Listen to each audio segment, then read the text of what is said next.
None. Neither economic science nor economic engineering actually exist, so there can be no valid comparison of the differences between them. Academic economics is not a science. It is rather an offshoot of 18th century moral philosophy dressed up with elaborate algebraic expressions that give it the appearance of mathematical content. The underlying models are built from a priori assumptions about individuals, firms, market structures, and so forth that are chosen to conform to what is essentially a theological view of the human condition, characterized by a teleology of progress toward equilibrium and optimality.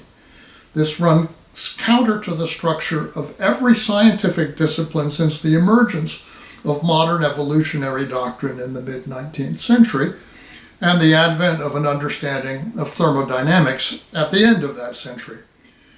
Economics tied to a priori taxonomies, capital, labor, households, firms, and modes of reasoning based largely on the mathematical devices of the 17th century, has never caught up with scientific thought.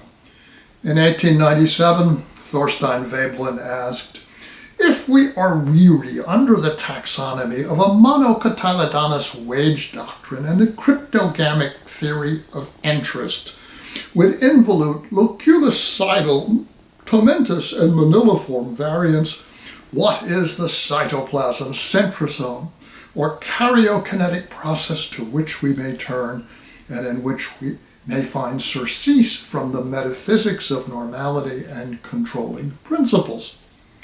After more than a century, that question remains unanswered in academic economics. Further, economic policymaking is not engineering. That illusion went out the window with the rise of stagflation in the early 1970s and with the advent of monetarism, supply-side economics, and neoliberalism in the 1980s.